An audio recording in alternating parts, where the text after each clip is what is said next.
અમરેલી જિલ્લામાં કમોસમી વરસાદ પડ્યો હતો અને કમોસમી વરસાદે બાગાયતી પાકને અસર કર્યું છે અને જેમાં ખાસ કરીને અમરેલી જિલ્લાના ધારી તાલુકાના ખેડૂતોમાં આ અસર જોવા મળી રહી છે। ખેડૂતોના ખેતરની અંદર આ અસર જોવા મળી રહી છે, કારણ કે ફ્લાવરિંગ ખૂબ લેટ આવ્યું છે, એટલે કેરીના રસિકોને કેરી ખાવા લેટ મળશે। હાલ ફ્લાવરિંગ શરૂ થયું છે આંબામાં, જેને કારણે ગ્લોબલ વોર્મિંગના કારણે આ લેટ કેરી બજારમાં આવશે।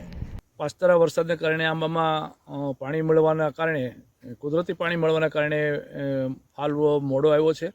ફ્લાવરિંગ પણ હજી સમય જતાં સમય લાગશે એવું મારું માનવું છે।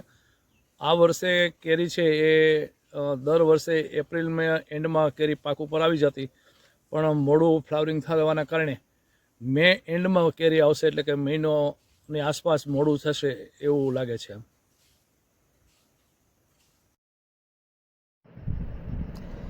આવનાર વર્ષમાં કેરીનો પાક મોડો આવવાની શક્યતા સેવાઈ રહી છે।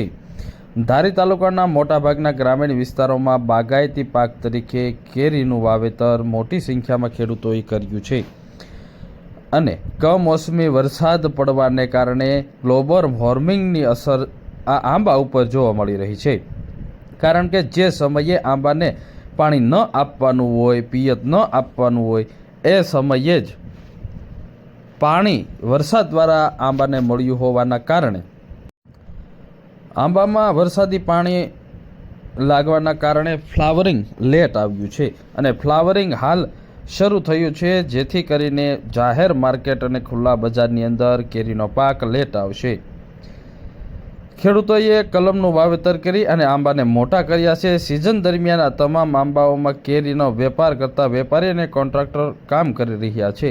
સૌરાષ્ટ્રમાં ઇજારો આપવાની પરંપરા વર્ષોથી ચાલી આવે છે, પરંતુ ચાલુ સિઝનમાં હજુ પણ ઇજારા અપાયા નથી, જેનું મુખ્ય કારણ ગ્લોબલ વોર્મિંગ છે અને જેમાં કમોસમી વરસાદ પડવાને કારણે આંબામાં ફૂટ નીકળી હતી અને જેના કારણે ફ્લાવરિંગ હાલ શરૂ થયું છે, જેથી કરીને આંબામાં ફ્લાવરિંગ અત્યારે આવવાના કારણે કેરી લેટ આવશે અને જેથી કેરીના રસિકોને આ લેટ કેરી ખાવા મળશે।